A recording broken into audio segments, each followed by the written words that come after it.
11th class. देखो work power और energy में थोड़ा सा बाकी है डेरिवेशन।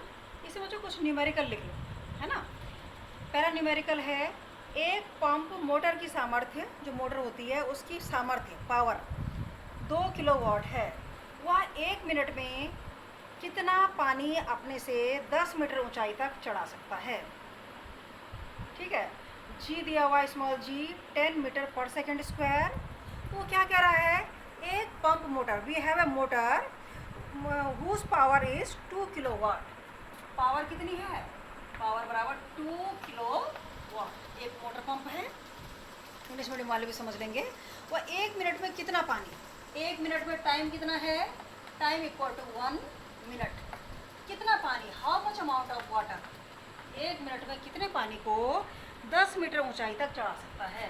कितनी ऊंचाई तक चढ़ाना है, h बराबर 10 मीटर। तो पहला यही देख लो, सीधे से देख लो।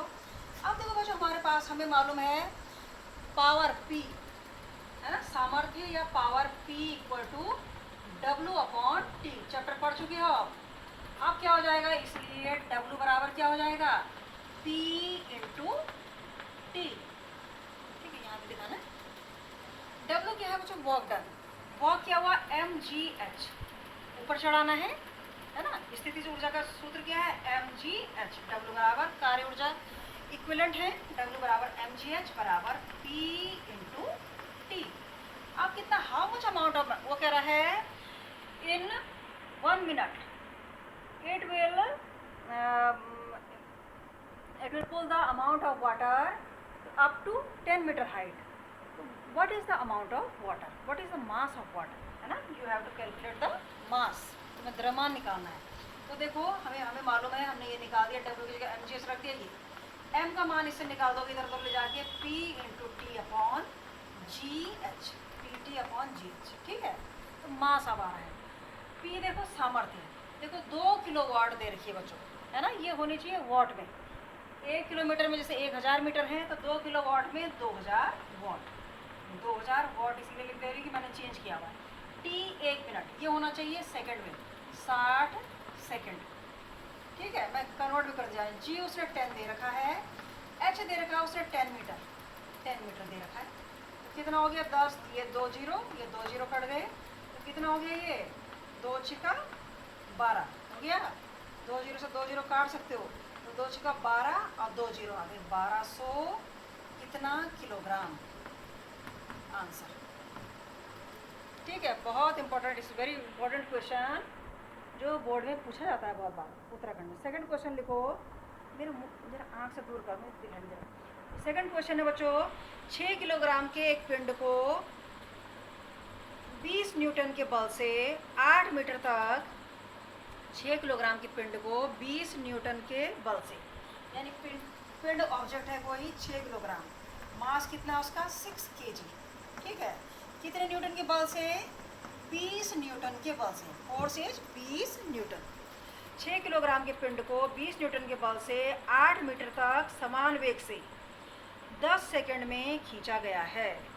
तो 6 किलोग्राम का पिंड 20 न्यूटन के बल से 8 मीटर तक, डिस्टेंस कितनी है, s 8 मीटर। अब क्या कह रहा है, वो समान वेग से 10 सेकंड में खींचा गया है। टाइम कितना है, टाइम 10 सेकंड। ठीक है, वो अगर आप कार्य निकालो, काइनेटिक एनर्जी निकालो और शक्ति निकालो। क्वेश्चन क्या है, 6 किलोग्राम का कोई ऑब्जेक्ट है, उसको हम कितने फोर्स से, 20 न्यूटन के फोर्स से 8 मीटर डिस्टेंस तक खींचते हैं, कितने सेकंड में, 10 सेकंड में। वो कह रहा है किया गया कार्य निकालो और गतिज ऊर्जा, है ना। क्या कह रहा है, कार्य, work done, kinetic energy and power. तो पहला क्या है, वर्क डन। वर्क कितना होगा बच्चों, वर्क दिख रहा है, है ना। वर्क बराबर कितना हो जाएगा बच्चों, force into displacement, force into S. Force कितना है, 20 न्यूटन में होता है, एस कितना है 8, तो कितना हो गया 160 न्यूटन मीटर, या इसको जूल में, जूल कहेंगे, इतना आंसर।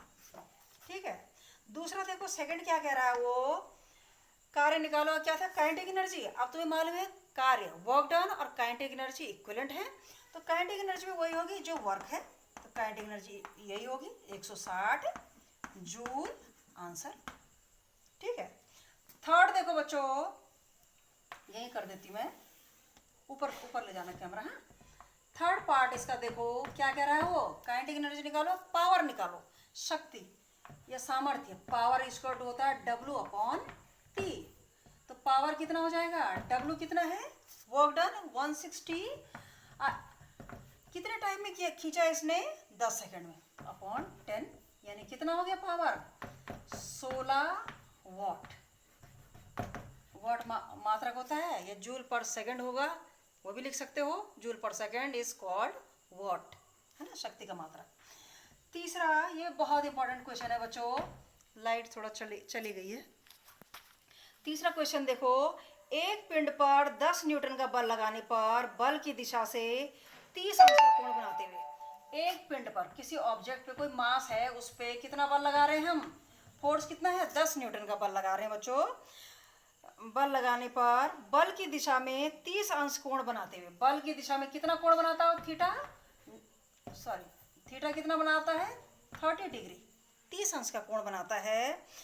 5 मीटर विस्थापित होता है, डिस्प्लेस कितना होता है, 5 मीटर डिस्प्लेसमेंट, है ना। वो कह रहा है कुल किया गया कार्य निकालो, कि we have a object in which we are exerting a force of 10 Newton. It is displaced by 5 meter at an angle of 30 degree in direction of force. Then what will the work done? Work done कितना होगा बच्चों, W बराबर क्या होता है, F/S cos theta. फॉर्मूले हमने पढ़े हैं, यहाँ लगाना। F कितना है 10, S कितना है 5, उसके बाद कितना हुआ गुणा कॉस एंगल कितना है 30, तो कितना हुआ 50, कॉस 30 कितना हुआ, जो साइन 60 होता है, √3/2। √3 की वैल्यू होती है बच्चों 1.732, है ना, नहीं तो इतना भी लिख देना।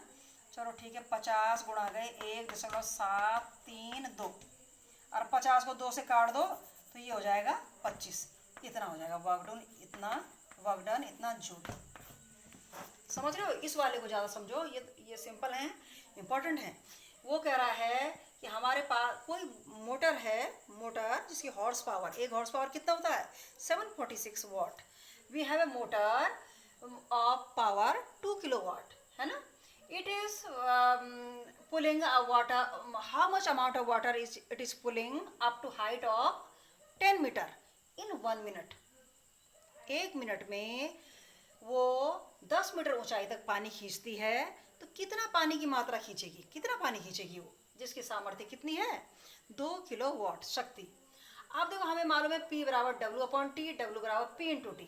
W को हमने, तुम्हें मालूम है ना, जैसे स्थितिज ऊर्जा क्या होती है, तुमने स्थितिज ऊर्जा क्या किया, किसी वस्तु की, किसी भी चीज़ की खास स्थिति के कारण जो कार्य करने की क्षमता है वो स्थितिज ऊर्जा है। तो तुमने तीर लिया, धनुष लिया, उसमें तीर रख दिया, चल देगा वो आगे, नहीं जाएगा। जब तुम उसको स्ट्रेच करोगे, एक खास पोजीशन में लाओगे, तो उसके कारण वो वर्क करेगा आगे को, है ना। तुमने हथौड़ा लिया और उसको मुंडी में रख दिया, किसके, कील के, कील नहीं ठुकेगी। जब तुम हथौड़े को यूं करके बच्चों पीछे से ऐसे घुमा के उठाते हो, तो तुम क्या करते हो, अर्थ हर चीज़ को अपने ग्रेविटी की ओर खींच रही है, तुम उसके ग्रेविटी के अगेंस्ट वर्क कर रहे हो, है ना। हम पीछे से यूं करके वो कुल्हाड़ी मारता तो पीछे से आगे की ओर आता है, यानी वो अर्थ नीचे की ओर खींच रही है, वो ऊपर की ओर खींच रहा है, अर्थ के अगेंस्ट काम कर रहा है। तो काम कितना होता है, खास स्थिति के कारण होता है, स्थितिज ऊर्जा, यानी mgh, m मास उसका, g और h जितनी डिस्टेंस वो खींच रहा है।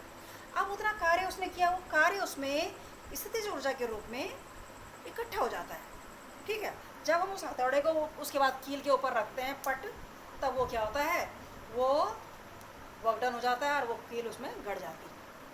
तो ऐसा नहीं हुआ कि हमने कील ली और हथौड़े जी को लिया, पट रखा, टच किया और वो घुस गए अंदर। हमने यूं करके उसको उठाया खास पोजीशन में, जब उसमें mgh ऊर्जा आई, वो ऊर्जा उसके कारण कार्य हुआ, खास पोजीशन के कारण, है ना। तो यहाँ पे मैं कहाँ पे थी, हाँ, हमने मोटर से क्या कर रहे हैं बच्चों, मोटर ऊपर होती है ना, नीचे होती है, ऊपर टंकी में पानी जाता है, तो मोटर से जो है वो mgh होगी, कार्य वर्क डन। PT, m की वैल्यू निकाल दी हमने। P को ये ध्यान रखना है, किलोवाट को वाट में बदलना है, T को सेकंड में लेना है, जी उसने दिया हुआ है, नहीं तो 9.8 लेते हैं, तो उसने 10 दिया हुआ तो 10 लेते हैं। अगर उसने नहीं दिया हो तो 9.8 ही लेना चाहिए। वैसे होम में तो हम कहते हैं बच्चों को चलो कैलकुलेशन नहीं होगी, लेकिन वैसे 9.8 ही लेना चाहिए ना। और एच कितना है 10 मीटर, तो दिस इज़ आंसर। अगर बच्चों को कहीं पे क्लियर नहीं होगा तो यू कैन आस्क मी। और कल 5 सितंबर है, आप लोगों को शिक्षक दिवस की बहुत बहुत शुभकामनाएं। एक शिक्षक को बहुत खुशी होती है जब आप लोग जो वो कर रहा है, जितनी मेहनत वो कर रहा है, आप भी उसके साथ साथ चलें। मैं आपसे ऐसी उम्मीद करूँगी। और एक बार फिर 5 सितंबर की शुभकामनाओं से